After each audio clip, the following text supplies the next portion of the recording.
Boa noite, boa tarde. Aí é boa tarde, não é? Aqui é boa tarde, Marco. É um prazer partilhar este espaço contigo. Há pouco tempo estivemos juntos, não é? Com os nossos companheiros. É verdade. E hoje vamos estar novamente então a falar sobre os sentimentos e os seus efeitos. E sobre família e relacionamento. Que é sempre um tema interessante, não é? É sempre um tema que desperta curiosidade e que suscita interesse. É verdade, Marco. Eu fico muito feliz de estar aqui com você e queria dizer que saúdo primeiro essa sua iniciativa de fazer palestras online, citando para que quem queira colaborar faça uma doação lá no projeto. Eu mesmo fiz hoje, agorinha. Que bom! Um projeto de Moçambique, porque eu tenho um carinho especial pela África, eu sei que você também tem. Está aqui atrás de mim o quadro, né, no Brasil, temos todos, de alguma maneira, ancestrais ligados à África, e eles estão aqui, né, presentes com a gente. E você falou também dessa conversa que tivemos no final de semana, éramos 5. Eu sou ainda bem pouco experiente aqui nas lives, né? E ali foi muito interessante, mas fico feliz daqui a gente ter um pouquinho mais de tempo para aprofundar a nossa raciocínio, né? As nossas trocas. Claro. Muito obrigado pelo convite. Muito obrigado, Reinaldo, também pela tua disponibilidade. Bom, vamos falar então de sentimentos, não é? Sentimentos primários, secundários. Vamos começar, se calhar, pelos sentimentos secundários, não é? Que talvez... Eu fiquei pensando numa coisa aqui, né, Marco? Eu queria até dar um passo atrás. Eu acho que até para falar um pouco da minha relação, porque vamos falar de sentimentos sobre uma perspectiva do nosso mestre Bert Hellinger, né? Exatamente. Peladores, mas eu queria, também como a gente aprendeu com ele, no meu caso, pelo menos, dar um passo assim atrás e honrar outras linhas que também vêm aprofundando esse olhar sobre o sentimento, né? Pelo menos no meu caso, eu estou muito envolvido com as constelações, mas eu, há muitos anos atrás, fiz psicanálise como cliente, depois fiz terapia junguiana, fiz terapia haitiana e hoje estou muito envolvido com as constelações. Agora, e aí, esse olhar que vamos dizer aqui dos sentimentos a partir do Hellinger, para mim é importante também fazer esse panorama, primeiro dizendo do lugar que eu tento falar aqui, né? O Hellinger sempre se colocou no lugar de muita humildade, no lugar de que, olha, estou falando aqui o que me vem no sentido de colaborar com esse debate, né?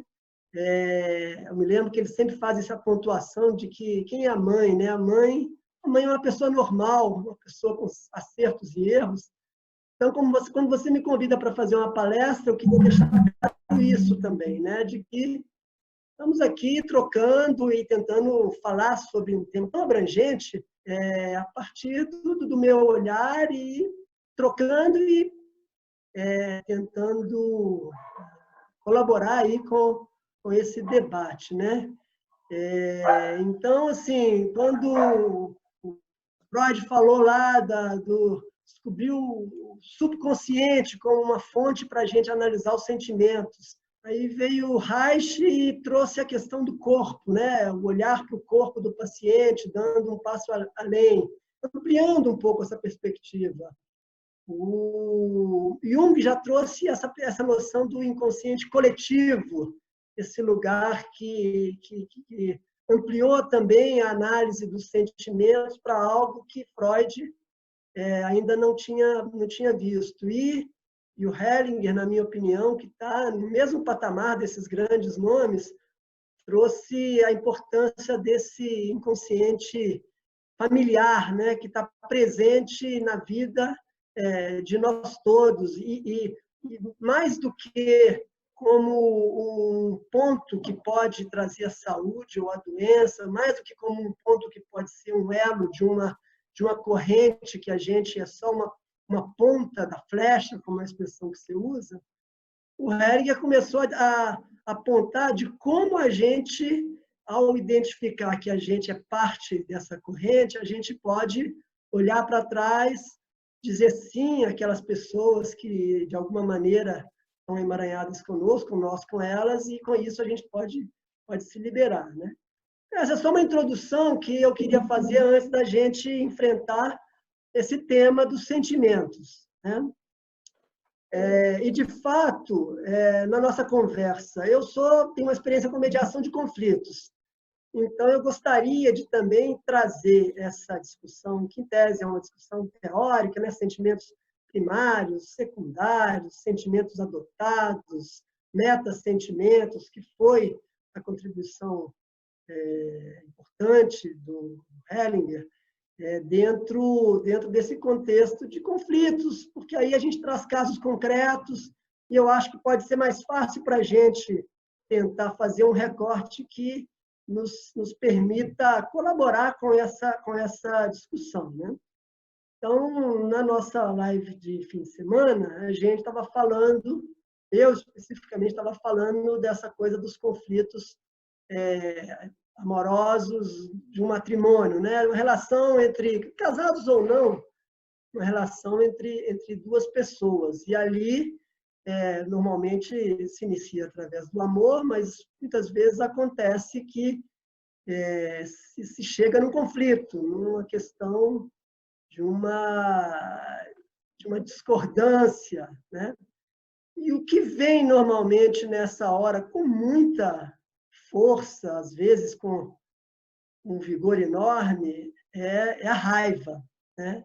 Raiva é um sentimento que, para nós que estamos atentos ao conflito, é um sentimento importante e que deve ser encarado de frente, mas que a gente também entenda que a gente pode reagir à nossa indignação de várias maneiras, algumas mais construtivas, outras mais destrutivas. Então, numa briga entre um casal, de uma maneira geral, eu citei lá o exemplo, né? Um casamento onde uma das partes resolve terminar, se afasta, aquela parte que não queria terminar, sente muita raiva e começa a fazer até atitudes um pouco irracionais, de maneira que a outra parte também fique com raiva, e aí se estabelece algo muito destrutivo. Essa raiva, né, dentro dessa perspectiva da abordagem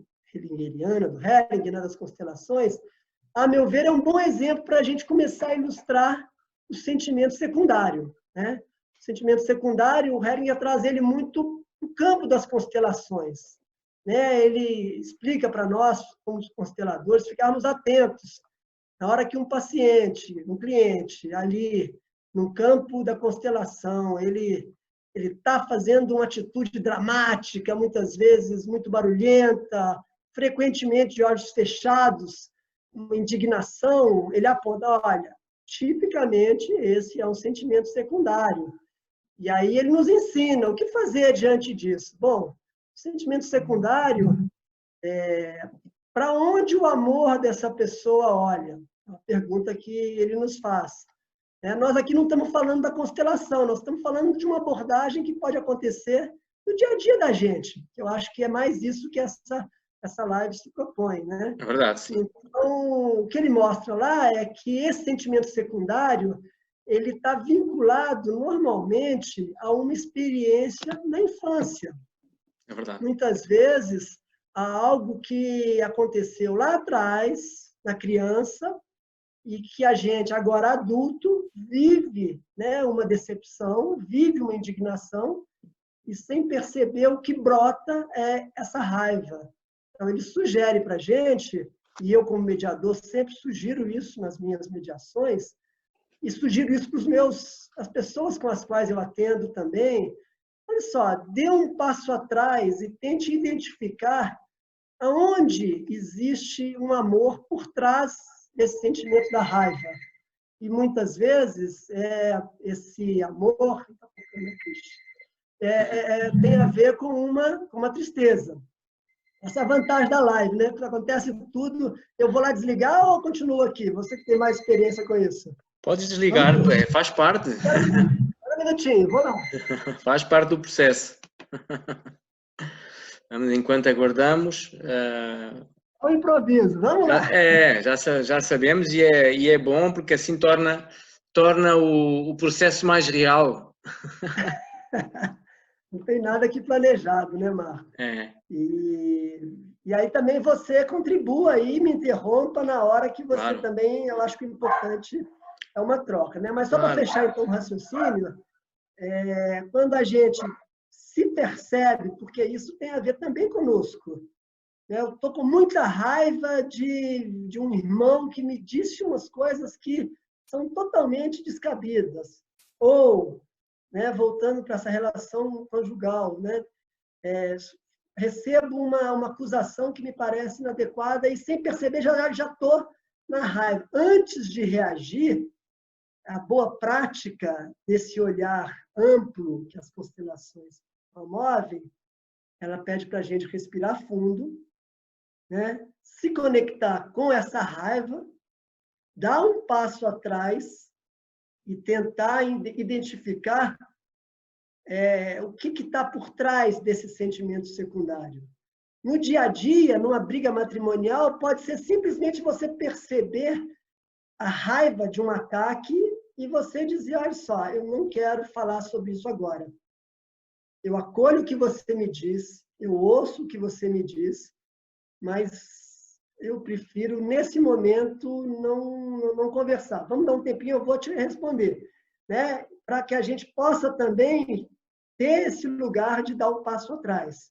Porque quando a gente olha para trás, a gente pode perceber aí sim, né? Por que eu fiquei com raiva? E nessa perspectiva, eu estou sempre olhando para mim mesmo.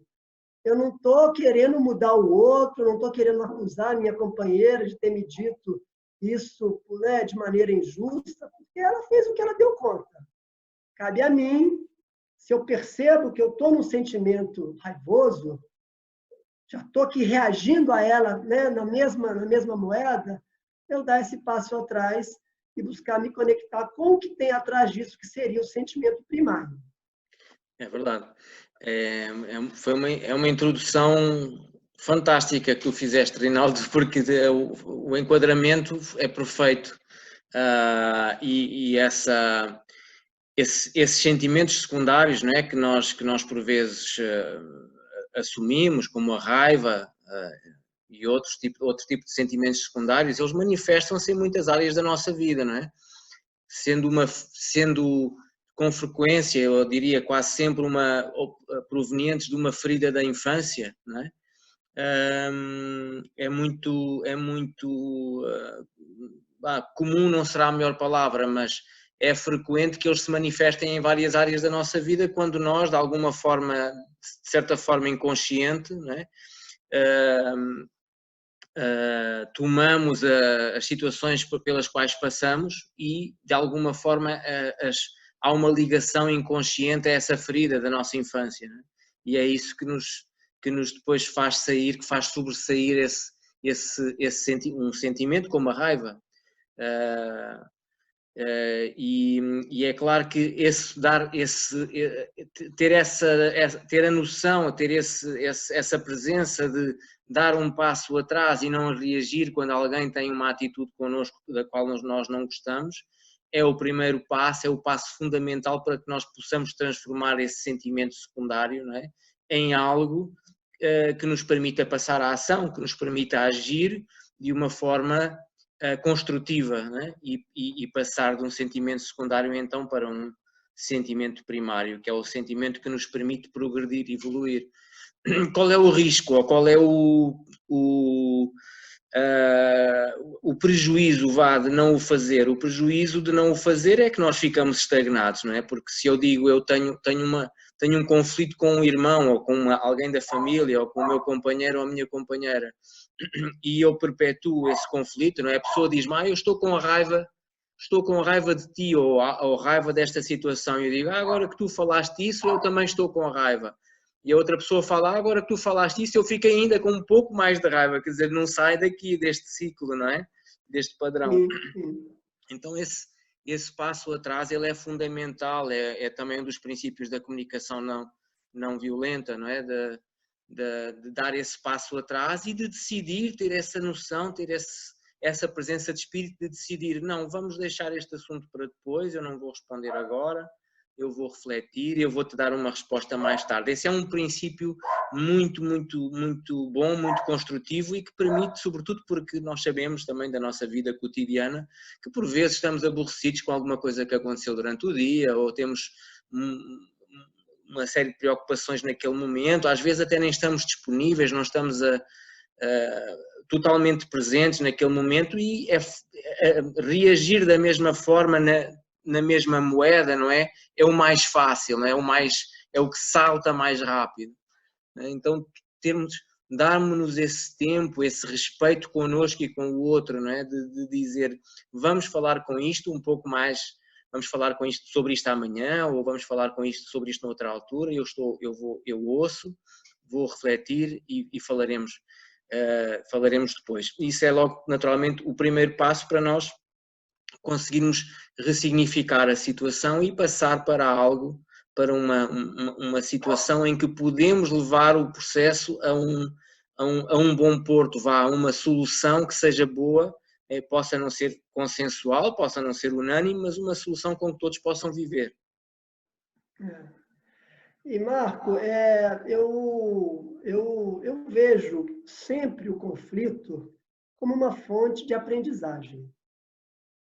Então, vamos imaginar que ainda que eu estou ali me achando inocente e a minha companheira me acusa de algo que lhe trouxe uma enorme ferida, né?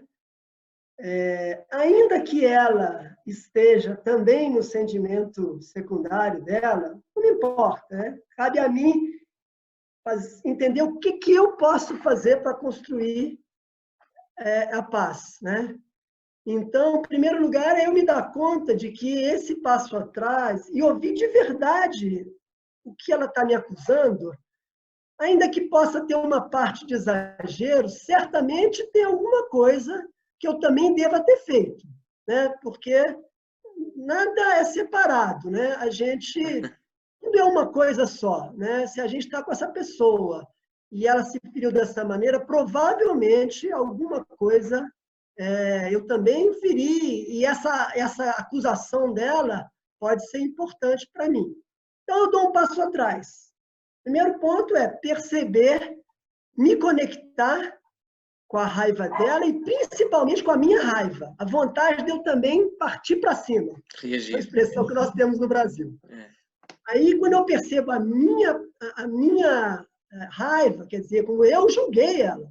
As pessoas falam assim, a mediação tem que ter um não julgamento. A questão não é que não ter julgamento. A gente tem julgamento de maneira inconsciente. A pessoa me acusa de algo que eu acho que é injusto, eu já julguei que ela não tem razão de fazer isso.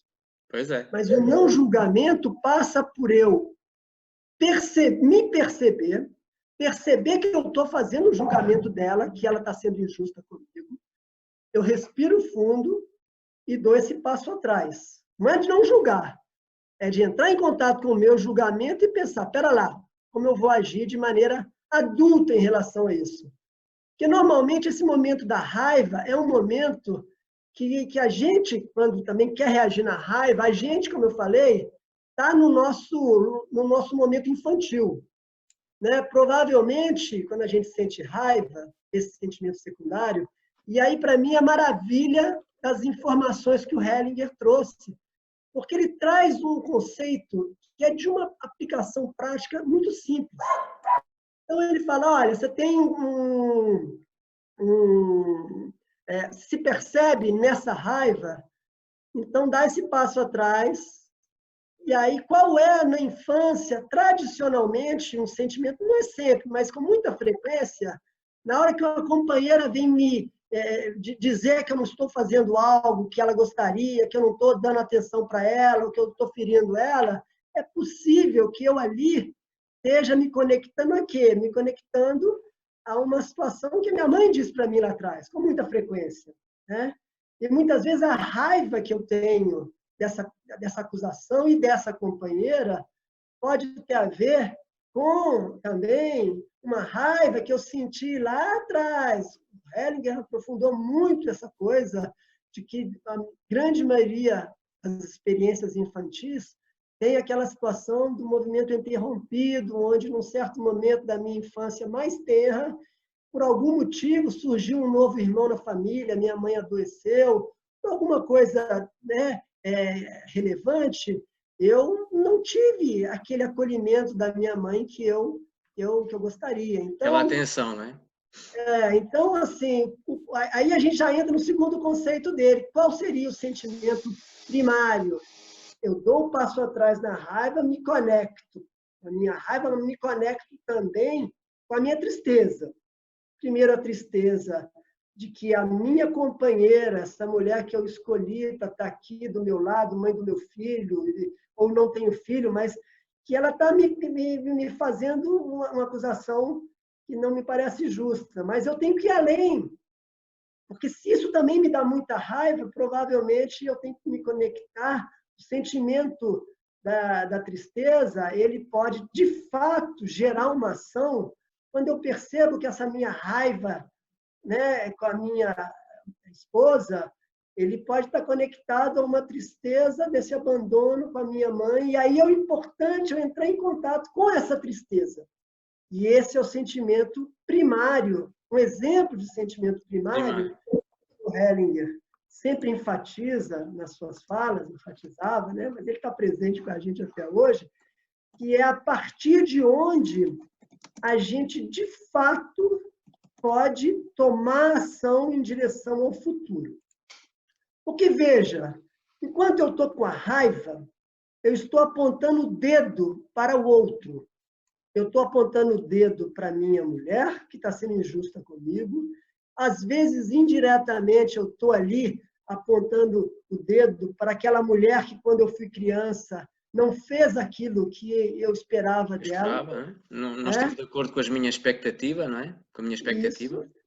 E muito entre nós aqui, esse é um trabalho para a vida toda. Nós todos, né, temos que estar muito atentos. Você falou que esses sentimentos secundários, essas brigas, elas podem acontecer no ambiente de trabalho, quando o meu chefe também me faz uma acusação injusta e eu, sem perceber, tenho uma reação impulsiva de raiva para dizer para ele. O movimento é o mesmo. É o mesmo. Eu percebo a injustiça, eu me conecto com a minha raiva, mas eu dou esse passo atrás, vejo o que tem atrás dessa raiva, talvez uma tristeza de que esse chefe não consegue olhar para mim e me ver, assim como muitas vezes o meu pai não conseguiu olhar para mim. E aí, de acordo, em contato com esse sentimento primário da tristeza, aí eu posso me conectar com o meu eu adulto. E aí eu posso decidir, vem cá, eu quero continuar nessa empresa sendo injustiçado ou eu quero conversar com ele para mostrar para o meu chefe que não está sendo isso que ele está dizendo. Mas não posso fazer isso com raiva. Se eu fizer com raiva, eu estou lá na criança. Então, agora, da mesma maneira com a minha companheira. Se eu entro em contato com a minha tristeza, a tristeza lá da minha infância, da minha companheira, assim como da minha mãe, de repente não estão conseguindo olhar para mim e ver também as minhas necessidades. Dando esse passo atrás, né, respirando, eu olho para essa companheira. E aí eu decido, bom, eu quero fazer um diálogo com ela, um diálogo onde eu quero saber o que eu feri a ela. Importante a gente, às vezes, até começar esse diálogo ouvindo exatamente onde eu machuquei ela, mas deixando claro que eu também tenho as minhas necessidades, como você mesmo falou da comunicação não violenta. Importante eu também estar conectado, né? E nós homens, é importante estarmos conectados com as necessidades da nossa companheira, onde nós estamos ferindo ela, é importantíssimo, mas também estamos conectados com as nossas necessidades e com as Claro. feridas que, às vezes, as nossas companheiras estão cometendo com a gente e nem percebem. Claro. Então, a partir dessa análise, a partir desse sentimento primário, que é um sentimento difícil, né? Porque a tristeza é um sentimento que leva a gente para um lugar de perda. A gente, às vezes, a gente pode chegar à conclusão que, né, essa nossa companheira não vai ter condição de entender essa nossa necessidade. E, eventualmente, a gente pode, a partir a impossibilidade desse diálogo, talvez essa relação já não faça mais sentido, Pois ou é. não, há espaço para esse diálogo. Mas perceba, isso aqui para mim é fantástico na abordagem das constelações, né? Através de três conceitos, né? O sentimento primário, secundário e o amor interrompido da mãe, a gente consegue trazer isso para uma prática que eu, como mediador, eu posso ajudar as partes a enxergar, mas eu posso resolver utilizar isso nos meus conflitos do cotidiano. Do cotidiano, os nossos próprios, né? E nós estamos falando só de dois. Exatamente. Né? Só do primário e do Do secundário, exatamente. Mas, enfim, eu acho isso de uma riqueza. A gente poderia falar aqui o dia inteiro só sobre isso, sem nem avançar sobre os outros. Mas eu queria te passar a palavra para a gente fazer um bate-bola aí. É isso. No fundo, reforçar o que tu acabaste de falar, não é? Não que necessite de reforço, mas tocaste em pontos super importantes e, sobretudo, na questão da nossa criança interior, não é? Das nossas feridas da infância, porque essas feridas da infância, elas manifestam-se ao longo da nossa vida em todos os aspectos do nosso cotidiano. E se nós temos com estes conceitos fantásticos que Bert Hellinger nos trouxe, se nós conseguimos dar esse passo atrás e ter essa percepção, ter essa tomada, no fundo, partir para essa tomada de consciência, né?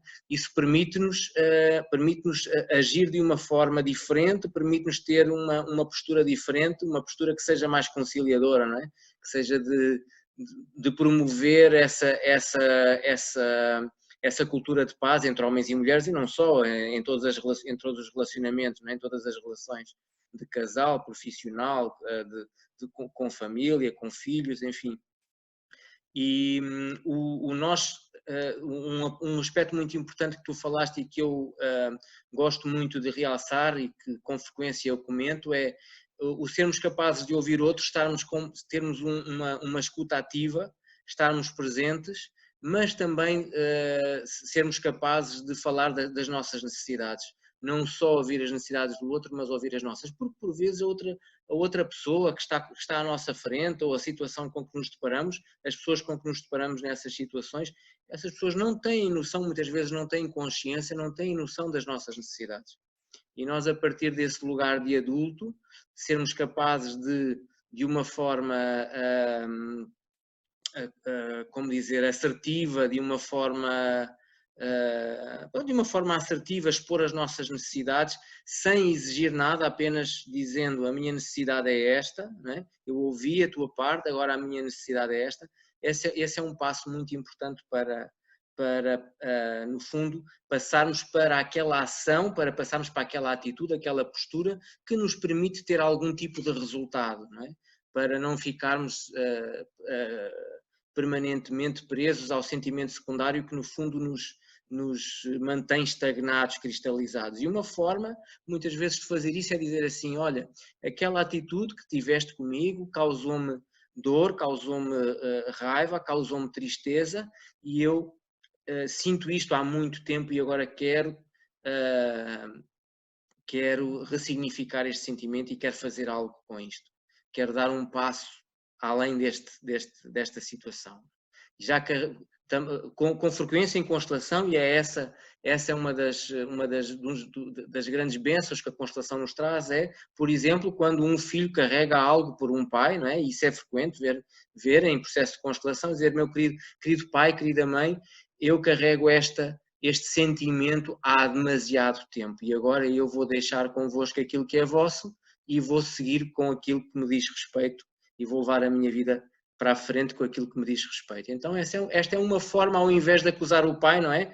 Como tu falaste muito bem, acusar o pai e a mãe, apontar o dedo, não é? Dizer, vocês não me deram a atenção que eu precisava ou porque eu queria e tal, e que isso não nos leva a lugar nenhum.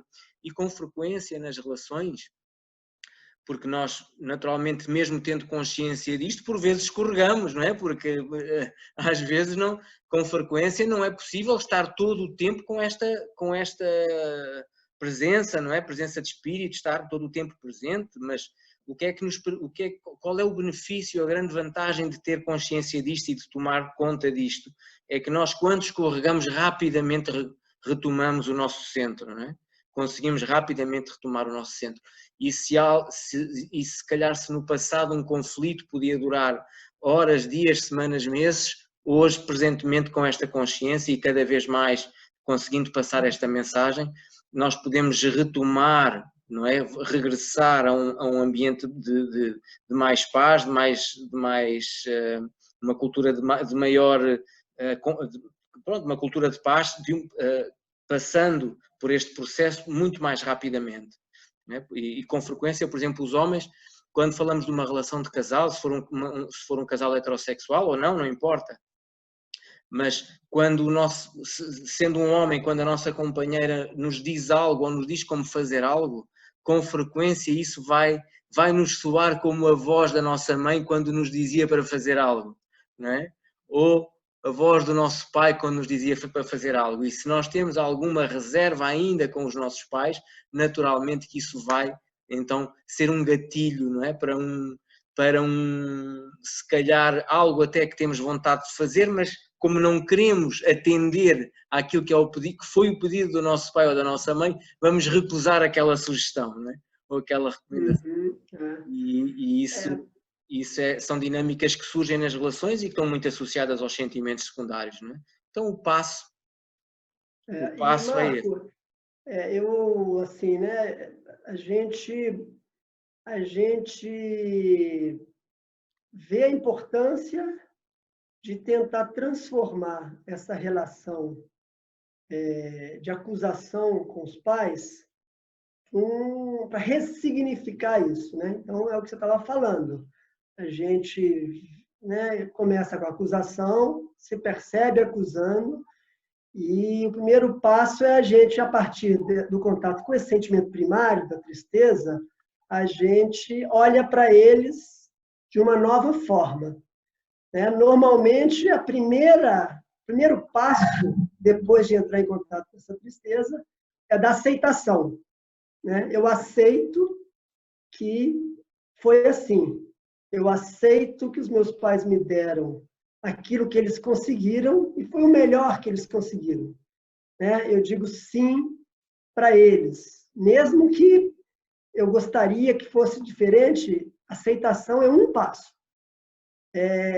Segundo passo, se a gente quer de fato ser adulto, porque não adianta a gente simplesmente ficar triste e achar que vai cair do céu a solução de todos os nossos problemas, porque a gente sabe que não é assim. Então, a gente entra em contato com essa tristeza. A gente primeiro, e aí não adianta ser só no verbo, né? Tem que ser aqui dentro, né? A gente, de fato, após viver essa tristeza, aceitar esse pai e essa mãe com as limitações, com os abandonos que eventualmente possam ter acontecido. O passo seguinte qual é? É a gente ser grato por aquilo que foi dado. Né?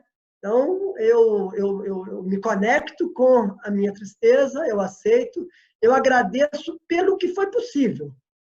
Mas eu fui adotado, eu nem sei quem é minha mãe ou meu pai, não tem problema. Você recebeu o essencial da tua mãe biológica. Você pode também ser grato à tua mãe e teu pai que te criaram, mas a conexão ancestral, a conexão do DNA que corre pelas nossas veias é com quem nos gerou a vida. Então, eu tenho que fazer esse processo de luto, de aceitação e de gratidão, mesmo que a minha mãe só tenha me gerado. É suficiente? Ainda não. Ainda tem o último passo, que é talvez o mais difícil, na minha opinião, que é o da despedida. Porque não é à toa que todo mundo está lá no eu criança, acusando uns aos outros, sem perceber, muitas vezes ancorado numa lembrança com os pais, né? Esse processo de olhar para a mãe, de aceitar do jeito que foi, de agradecer a ela e de se despedir dela, é um processo difícil. É um processo para a vida toda, é um processo que a gente vai alcançando as etapas, um passo de cada vez. E a gente pode ter conseguido naquele conflito com a esposa, e ali mais na frente vai ter um outro conflito com o irmão, e essas dinâmicas, elas são muito fortes, então é importante a gente estar muito atento. E por que, Marco, que eu digo da importância da despedida? Porque a gente tende a olhar, então, essa semana eu fiz uma constelação e a cliente depois me mandou uma mensagem: nossa, fiquei tão triste depois, final. Isso está errado, né? Como se tivesse essa coisa do errado, né? E é claro que dentro dessa perspectiva nossa, ao contrário, é na tristeza que algo se move. Quando a gente está triste, algo está se movendo no nosso processo. Mas a pergunta que eu coloco é: e a raiva? A raiva necessariamente é negativa? Eu diria que não.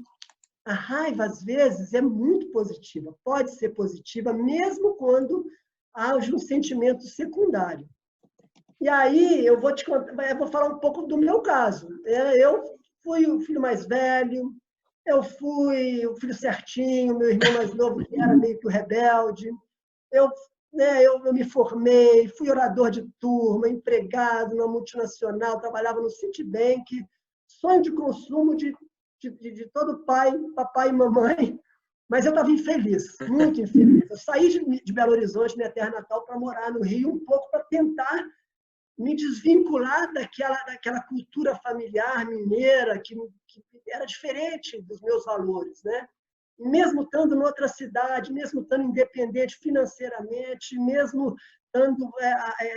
eu fazia terapia na época, há alguns anos, e querendo me descolar da minha família, né? Aquele conceito maravilhoso do Heringer, da má consciência. Eu me sentia muito culpado, e sem perceber, toda semana eu ligava para minha mãe, aí ela me perguntava, e eu infeliz no meu trabalho. E aí, lá pelas tantas, eu resolvi abandonar o meu trabalho no banco e pegar uma mochila e ir para a Europa, ficar um ano de mochila nas costas. E hoje eu vejo isso, o que me moveu naquele momento? Foi a raiva. Foi uma raiva meio inconsciente, era uma raiva que a minha família não me apoiava. Eles diziam que eu era louco, eu tinha o melhor emprego do mundo, era gerente de uma multinacional, executivo, o sonho de consumo de todo jovem formado em economia, que eu sou economista, e eu estava jogando tudo isso para o alto para ficar um ano na Europa, passeando, e eu dizia que eu estava infeliz e tal. E assim, o que me moveu? Foi a raiva. É claro que poderia ter sido melhor se eu tivesse entrado em contato com a minha tristeza, mas na prática, esse movimento de romper com aquele ambiente familiar, com aquilo que o Heringer comentou, da boa consciência, daqueles valores, todos os meus amigos admiravam aquela carreira financeira, minha família, meu pai, minha mãe, meu avô, todo mundo achava lindo. Então, para mim, a forma como eu consegui, naquela época, romper com essa estrutura familiar foi dura para minha família, porque eu realmente chutei o pau da barraca, como se fala no Brasil. Mas a raiva foi o que me moveu. O sentimento que te deu força, o sentimento que te deu força foi essa raiva, né? Foi. E essa raiva ela é fundamental para nós enquanto filhos em situações desse género, Passou-se algo semelhante comigo, eu não fui viver para outro país, mas a certa altura, muito jovem, eu decidi que ia começar a trabalhar porque eu queria ter a minha independência. E esse desejo de começar a trabalhar cedo, eu comecei a trabalhar muito cedo, ainda estudava, continuei a estudar e a trabalhar, que foi precisamente movido por um sentimento, um misto de raiva com outras coisas à mistura e que me impulsionaram, que me deram força para isso. Então, naturalmente que a raiva e outros sentimentos que aparentemente possam ser negativos não têm, dentro desta perspectiva da constelação familiar, não é? Não têm necessariamente uma conotação negativa, porque têm um efeito positivo, não é? E no fundo, o efeito, que é aquilo que nós vemos na constelação familiar, que é a parte fenomenológica, que é o efeito, a fenomenologia, aquilo que acontece na realidade, esse sim é aquilo que no fundo mostra a forma como a nossa vida, como nós estamos a mover a nossa vida para algo positivo, para algo que sirva, não é? Que nos sirva a nós e que sirva a outros. Por vezes, o que é que acontece? Agora também para fazer aqui um bocadinho a ponte para os sentimentos adotados, é que ainda assim, por vezes, temos sentimentos, quando estamos diante de alguma situação que aparentemente não faz sentido termos determinados sentimentos, ou sentirmos uma tristeza muito grande, ou ficarmos muito estressados com algo que parece aparentemente não haver motivo para isso, e mesmo assim nós temos esses sentimentos. Isso pode ser algo que nós estamos a assumir, um sentimento que nós estamos a assumir que não é nosso, não é? E nesse sentido, na constelação familiar é aquilo que se chama os sentimentos adotados. É uma dinâmica que tem a ver com adotar experiências, estados ou tarefas que possam pertencer a outras gerações, até pode não ser dos nossos pais, pode ser outras gerações anteriores. E essa dinâmica não se limita somente aos sentimentos, ela abarca também os determinados comportamentos, determinados impulsos, determinados pensamentos, e é uma dinâmica que nós podemos chamar que é a dinâmica de eu faço isso por alguém, eu adoto este sentimento, esta postura, este comportamento por alguém. E com frequência, estes sentimentos adotados, com frequência também vêm dessa ferida, dessas nossas feridas da infância, não é? E o facto de nós continuarmos até à idade adulta, e muitas vezes a vida toda, não é? Porque quando não tomamos consciência, passamos por isto a vida toda, de continuarmos ainda à espera que os nossos pais nos deem algo que não nos deram na infância, e quando não nos dão algo, ou quando, por exemplo, há um conflito no casal e a mãe, por exemplo, tem algum tipo de comportamento de alienação em relação ao pai, não é? Então, de alguma forma, um filho pode adotar uma postura, um comportamento ou uma atitude que tem a ver com aquilo que a mãe diz mal do pai, eu vou adotar a mesma atitude, o mesmo comportamento, que é para ser leal ao meu pai. E o mesmo se pode passar com a mãe, não é? E no fundo estes sentimentos adotados, muitas vezes, Bert Hellinger falava que só havia dois movimentos, não é? Um movimento para a vida e um movimento para a morte, e muitas vezes estes sentimentos adotados levam-nos a uma postura, a um comportamento, a uma atitude que está relacionado com o movimento para a morte, não é? Quando, por exemplo, quem gosta, eu tenho muitos amigos que praticam desportos radicais. E os desportos radicais, tenho um amigo que fez mais de 700 saltos de queda livre, de paraquedas. E foi campeão, ganhou prémios, e quando eu conheço a história de vida dele, não cheguei a comentar isto com ele na altura, mas é uma história que eu me recordo. Quando eu conheço a história de vida dele, o que é que eu vejo? Eu vejo uma história de profunda rebeldia com os pais, de um pai que é um pai um pouco mais ausente, de uma mãe que é muito castradora, e ele adota este comportamento, no fundo, que é o comportamento, já que vocês não admitem, eu faço isto por vocês.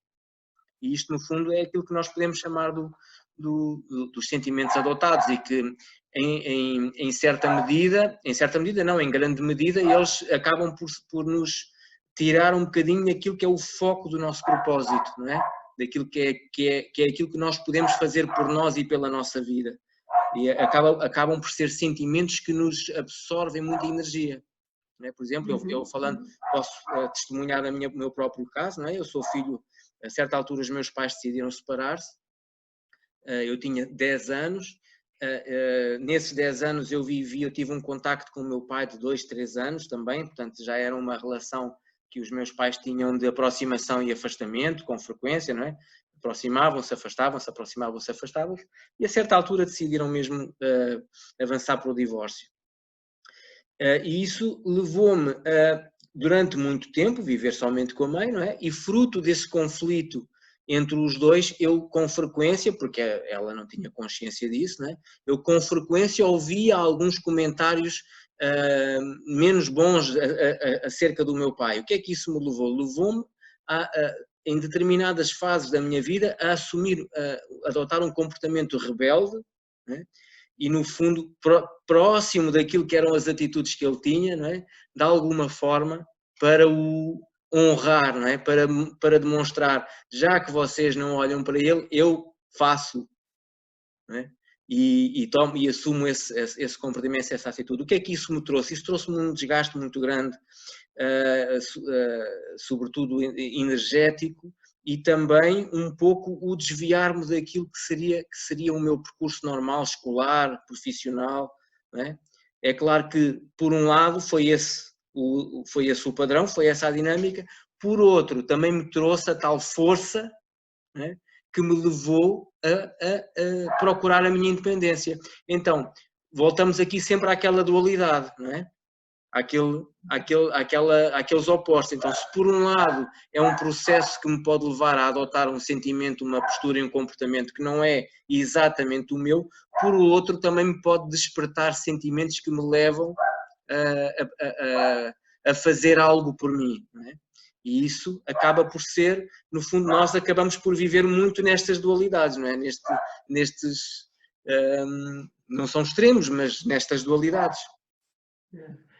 Eu concordo, Marco, e eu fico impressionado com a capacidade de aplicação prática desses conceitos muito simples. Como você falou aí, então quer dizer que toda atitude infantil no cotidiano das pessoas tem a ver com um sentimento secundário que tem que dar um passo a... Não.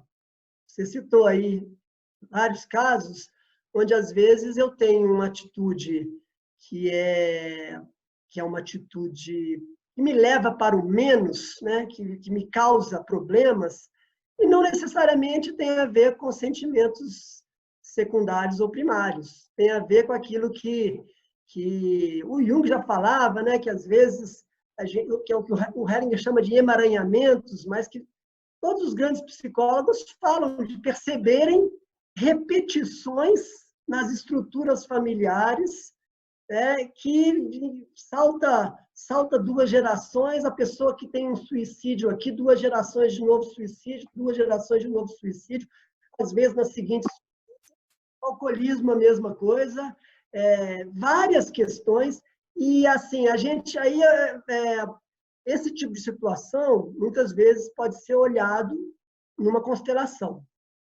Mas até mesmo se a pessoa não quiser olhar para isso na constelação, ela pode perfeitamente usar esses conceitos para fazer uma análise da tua ancestralidade sem precisar de uma constelação. Por exemplo, olha só, eu tenho um quadro aqui, vira e mexe, eu estou deprimido e tal.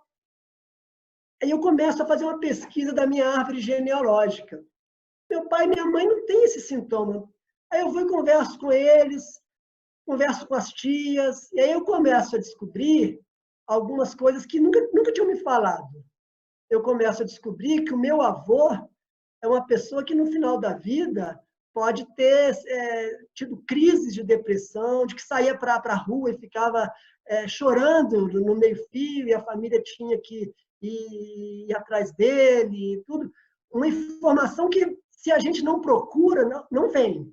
Agora, se você começa, pergunta para um, pergunta para outro, conta umas histórias aí, né? E aí essas verdades, elas aparecem, é muito curioso, porque, na verdade, as repetições, e o Hellinger mostra isso bem, elas acontecem porque algum comportamento que não era aceito ali naquele sistema familiar foi excluído. É deprimido, ficava na rua, jogado lá, não vamos contar para ninguém. Mas aí a reprodução acontece porque algum descendente tem que repetir isso para que a família, alguém olhe para isso. Então, quando você começa a pesquisar sua árvore genealógica, conversa com outro, é muito curioso como que, às vezes, naturalmente, essas histórias, elas brotam, como se elas quisessem aparecer. Alguém diz isso como se fosse algo sem importância. E o que o Hellinger faz nas constelações, mas que a gente pode também fazer fora. Se a gente percebe que aquele comportamento que eu tenho, que é um comportamento disfuncional, pode ser um sentimento adotado, eu posso estar ali inconscientemente sendo leal àquele avô, àquele bisavô que teve um destino difícil e foi excluído, eu internamente, eu olho para esse avô, e aí tem aquelas palavras, eu vejo você, né? Eu abro um lugar no meu coração para você, você faz parte da nossa família. Né? São frases, mas que é importante a gente viver os sentimentos, né? Olhar para essa imagem de quem é esse avô. Se ele tivesse morrido jovem, eu não teria nascido, porque meu pai também não teria nascido.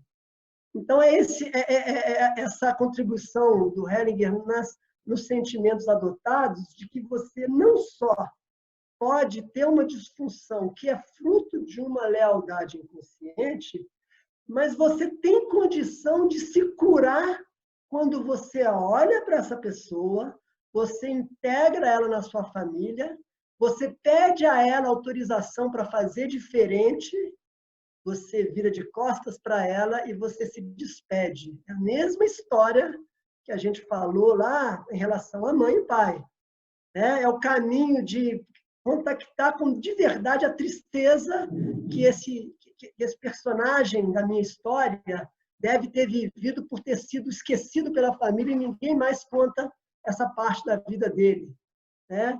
Contactado com essa tristeza, ter algum descendente que olha para ele através de um olhar amoroso e integra ele na família. Você faz parte da nossa família. Eu te agradeço, porque eu só estou aqui porque você, apesar de ter se suicidado, se foi o caso, apesar de ter sido um alcoólatra, eu só existo porque você, em algum momento, gerou meu pai ou minha mãe, e por isso eu te agradeço.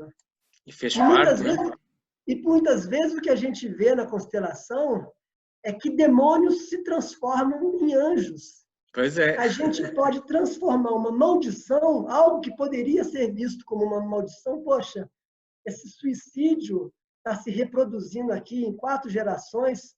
Se eu tenho vontade de me matar e eu olho para esses que morreram tirando a própria vida, eu vejo a tristeza deles, a dor deles, mas eu incluo eles na minha família e eu peço permissão para fazer diferente.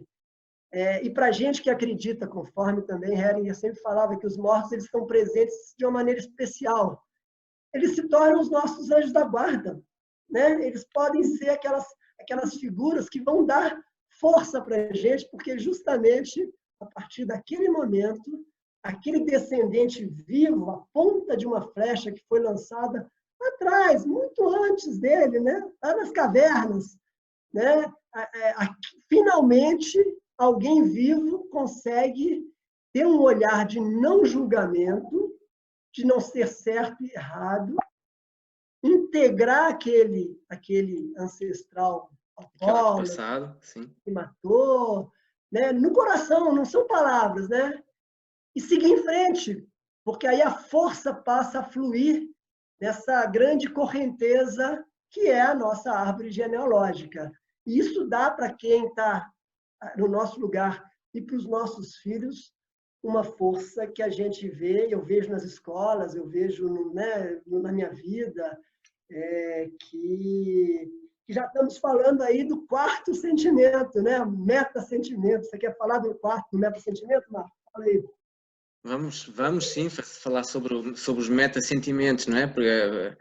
Pegando só aqui na parte final aqui dos sentimentos adotados, não é? Que são frequentemente sentimentos que os antepassados não puderam sentir, não é? Na época deles, não é? Porque não havia espaço para isso ou porque eram inaceitáveis esses sentimentos naquela altura, não é? E que levaram às tais exclusões que geraram depois repercussões nas gerações seguintes, não é? Com alguém da geração seguinte a adotar esses sentimentos.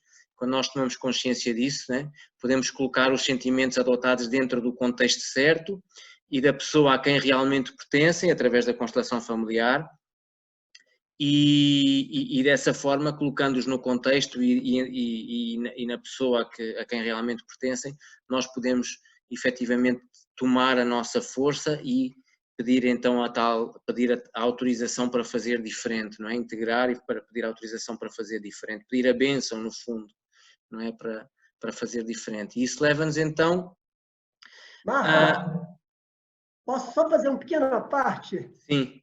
Que eu acho que ainda sobre sentimentos adotados, me ocorreu aqui, no Brasil a gente vive isso muito fortemente agora na pandemia, que é muitos de nós estarmos nos conectando a um sentimento de escassez, um medo da escassez. Sim. Né, no Brasil. E aí, um medo de como vai ser depois, e uma depressão. E aí, esse sentimento pode ser um sentimento adotado de familiares nossos. Nós estamos no Brasil, onde muitas pessoas vieram de Portugal sem nada, Sim. como vieram de uma grande escassez. Outros descendentes de africanos também viveram essa escassez. Então, no momento da pandemia, sem perceber, a gente pode estar contactando um pavor enorme de escassez que pode ser trabalhado se a gente olhar para a nossa árvore genealógica e olhar ali para trás. Será que eu não tive um avô? E aí é o meu caso, né? A minha bisavó, ela era de uma comunidade libanesa.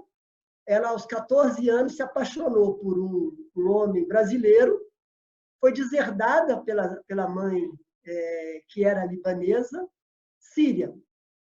Era chamada de libanesa, mas recentemente eu vi na certidão de nascimento dela que era síria. E se casou, mas ela falou, aos 14 anos, ela falou, posso ser deserdada, mas eu vou viver o meu amor e vou me casar com esse brasileiro. E foi deserdada. E o meu avô, ele vendia ovos com 8 anos de idade nas ruas da cidade do interior.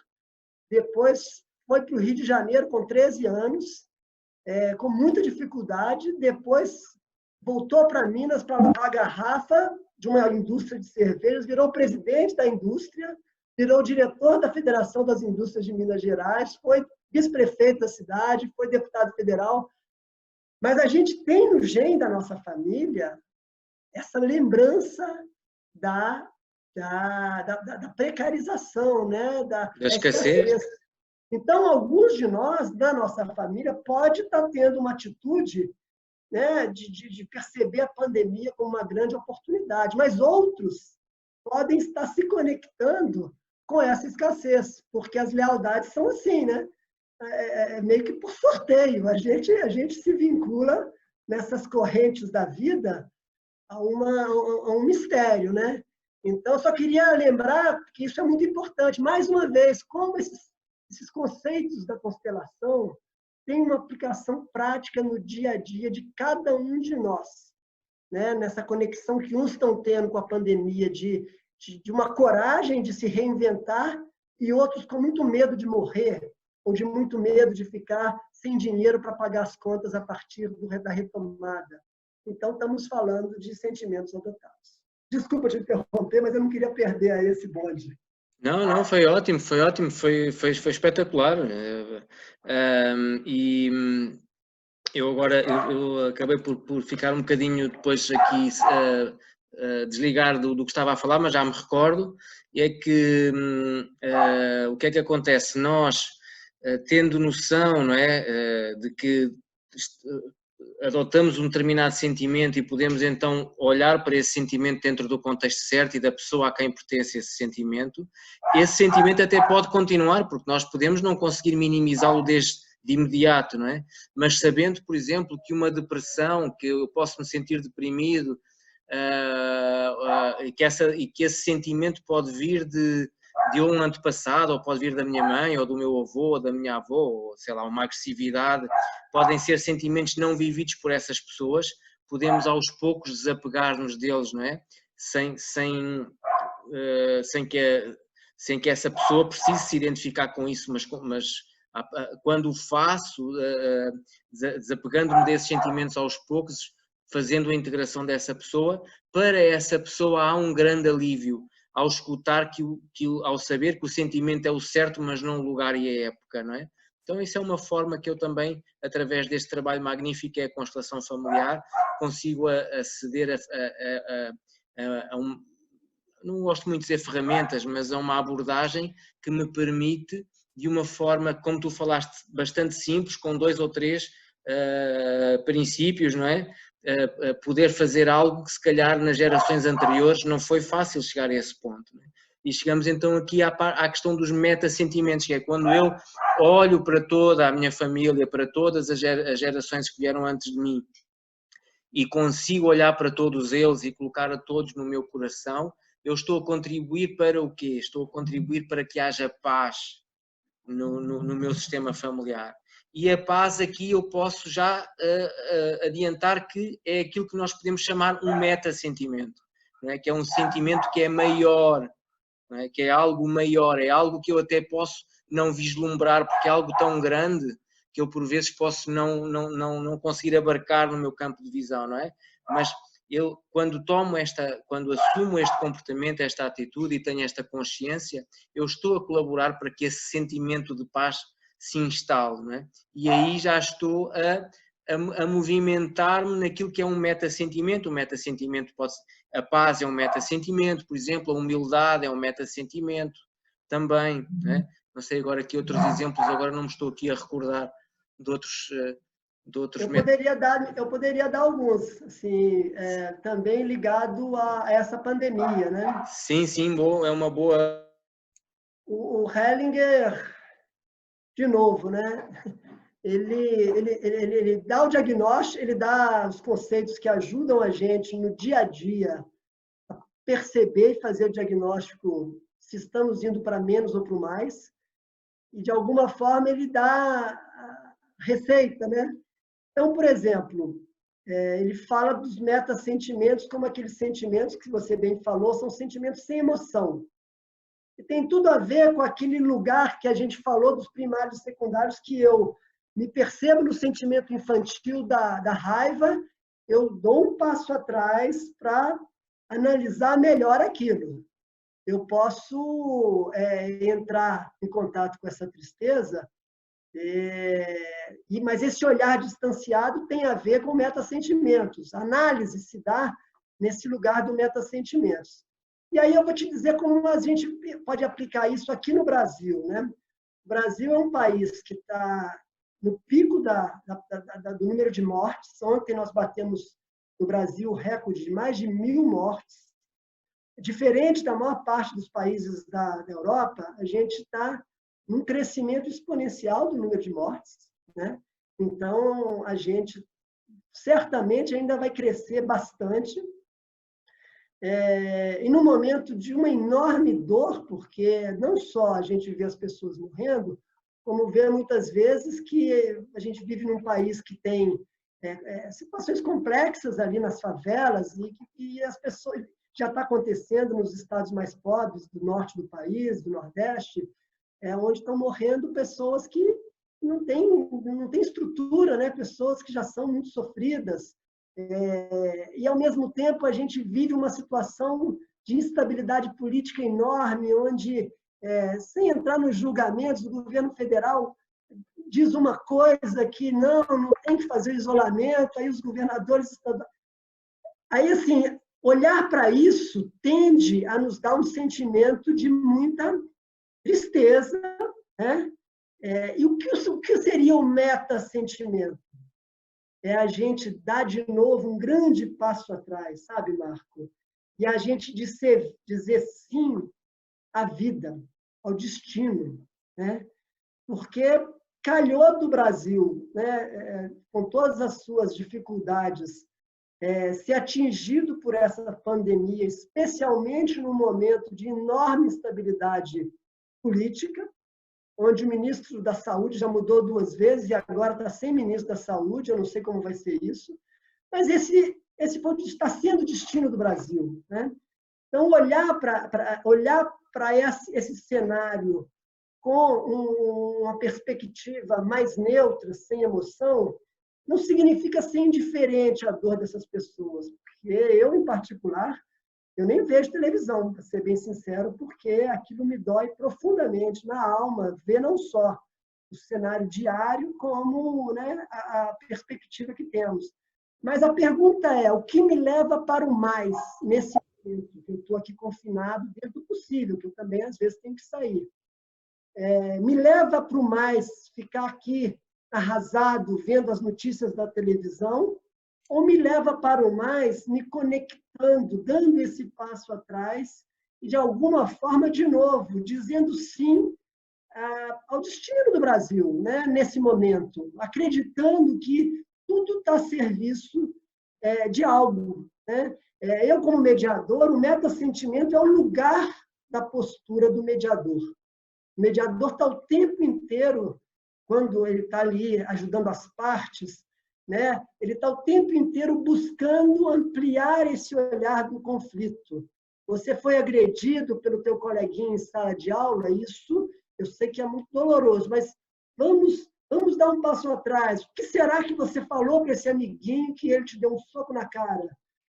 Esse olhar amplo que Hellinger também, de maneira muito feliz, a meu ver, né, trouxe, para mim, é um exemplo do meta-sentimento. Eu sei que ele fala de outras maneiras, ele traz isso de uma maneira muito mais abrangente, mas como o meu lugar é um lugar do gestor do conflito, eu tento trazer isso para a prática do conflito. E o meta-sentimento é algo que também está ali a serviço de cada um de nós. No nosso dia a dia, eu acordo de manhã, se eu estou muito deprimido por alguma situação, talvez valha a pena eu me conectar com esse sentimento, buscar esse olhar mais amplo, dar esse passo atrás e buscar ter uma análise sem tantas sensações, né? Sem tantas emoções, é o que ele fala. O meta-sentimento é um sentimento sem emoção. Sem emoção, sim. Que pode nos ajudar a lidar com os percalços da vida da gente. Perder um filho,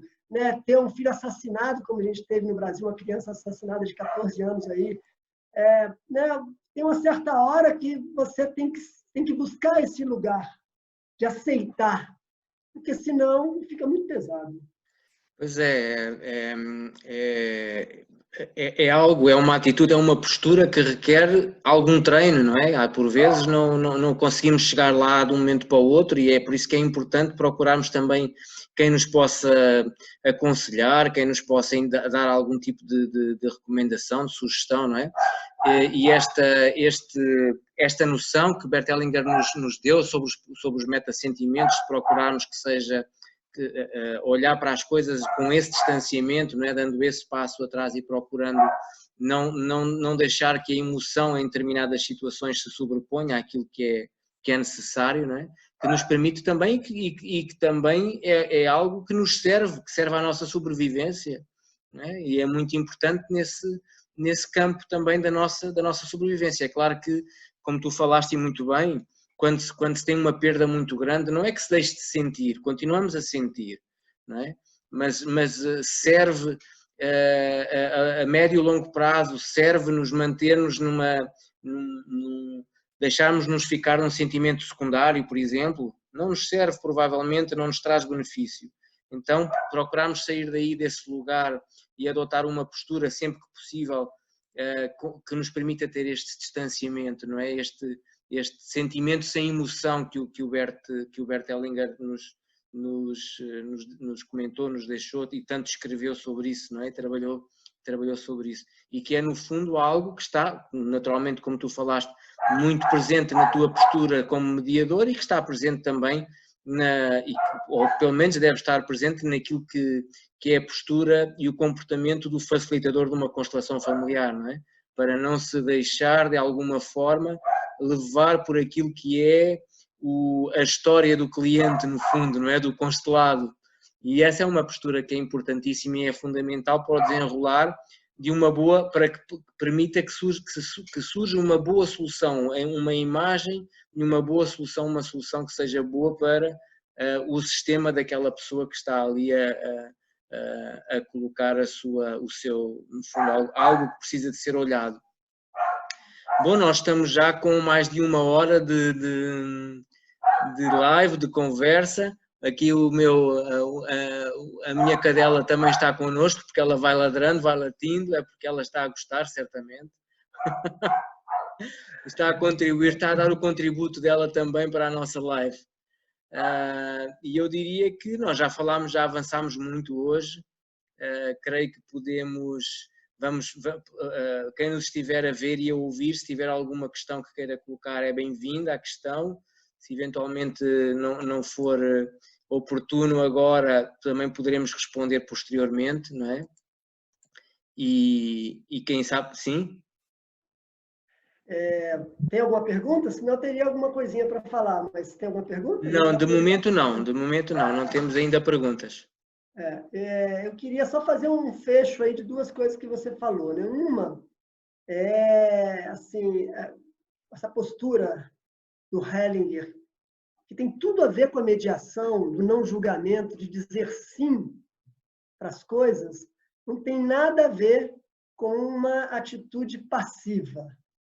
Não tem nada a ver com uma atitude de aceitar as coisas e não fazer nada e ficar imóvel. Ao contrário, dizer sim à vida, dizer sim a uma percepção no relacionamento, pode ser dizer sim que a minha companheira, ela não é uma, não há mais uma verdade naquele casamento, independente de quem tem razão.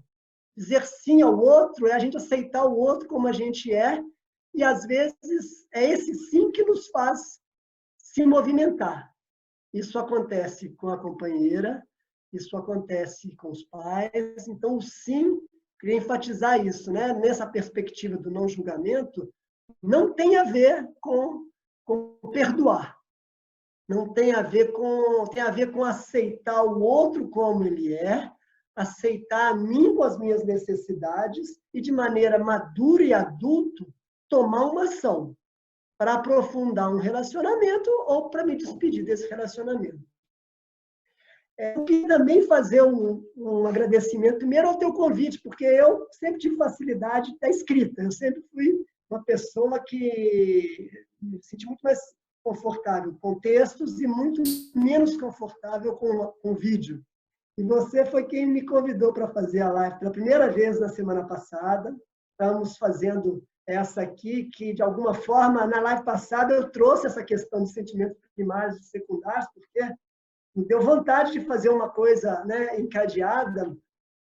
E aí eu quero te dizer, Marco, em agradecimento a você, que eu estou gostando dessa brincadeira. E eu vou tentar, a partir de agora, uma vez por semana, ser eu o promotor de também um encontro como esses que você tem promovido aqui com algumas pessoas, né? E assim eu fiquei me perguntando, né, quem eu chamaria para também dar sequência a isso que nós estamos fazendo aqui, né? E aí eu conversei com um grande amigo nosso, Tônio Luna, que é um psicoterapeuta lá de Curitiba, grande constelador, e que tem muita experiência com adolescentes. E aí o tema da live vai ser no dia 30, a gente vai fazer isso, e o tema vai ser sobre adolescentes. E o que tem a ver com essa nossa conversa? Porque eu tenho um filho de 15 anos, né? E aí eu fiquei me perguntando assim, puxa vida, a raiva, ela de fato, ela não é só ruim, ela pode ser muito boa. E eu vejo isso com meu filho, né? Porque o que é um adolescente? Um adolescente é aquela criatura que já não é mais um menininho que aceita tudo que os pais fazem, ele já tem vontade própria e ele quer se rebelar, né? Então, eu já tinha sempre essa sensação de que a rebeldia dos adolescentes ela deve ser acolhida por nós, pais. Mas numa live que você fez com a Simone, que foi maravilhosa também, eu ouvi a Simone falar assim, olha, a raiva também é um sentimento positivo nos adolescentes. Desde então eu tenho pensado nisso. E aí eu vejo como isso de fato é uma verdade. Agora, eu vejo na prática como isso acontece. Então, recentemente, agora, lá na questão dele com a escola, a mãe, ele mora com a mãe em Brasília, ele só vai vir morar comigo no Rio no ano que vem, mas a gente se fala muito, e ele estava jogando muitas horas pela internet de jogos eletrônicos, até tarde, e a mãe pediu que eu ajudasse e a gente estabeleceu um limite nesse horário. E aí ele brigou, ele se revoltou e tal, e aí eu falei, você não tem que brigar desligar, você tem que desligar a internet. Porque assim, você conversa, você dialoga, mas os pais eles estão ali também para dar o limite, né? E ele ficou com muita raiva. E aí eu estava conversando com ele, explicando assim, olha só, filho, depois, não na hora que ele estava brigando, bateu a porta e tal, eu falei, olha só, quero que você entenda o seguinte, enquanto você estiver na casa dos seus pais, você tem todo o direito de se rebelar, você tem até o direito de ter raiva. Agora, eu quero que você entenda que as regras na casa da sua mãe são estabelecidas pela sua mãe e eu vou apoiar.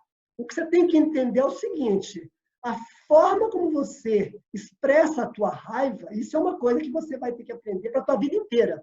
Porque se você, na hora que está com raiva, xinga e fala mal e tudo mais, isso não tem mais volta, né? Isso está dito. E eu acho que é bom que os nossos filhos podem fazer isso dentro da nossa casa, para a gente não só acolher a raiva deles, mas a gente também dizer não. Dizer, olha só, aqui mando eu. E se você me desrespeitar, vai ser pior, porque vai ficar sem internet mais tempo. Com amor, mas entendendo que os pais são grandes e os filhos são pequenos. Né? E amorosamente, mas mostrando para os nossos filhos que é melhor que eles aprendam a forma de expressar essa raiva dentro de casa, porque na hora que ele se sentir injustiçado na escola por um professor, ele xingar esse professor, ele vai ter esse professor contra ele o resto do ano. Pois é. Então, é melhor que ele entenda dentro de casa. É bom ele se rebelar contra injustiças que ele entenda. É bom ele expressar raiva, mas é importante ele também começar a aprender a dar esse passo atrás. Porque não justifica ele desrespeitar nem a professora, por mais que ele tenha razão. Mas as consequências, porque tem isso, a gente ir para a má consciência, deixando aí aquilo que eu falei lá quando eu fui para a Europa e tal, a gente tem que arcar com as consequências. Né? É isso.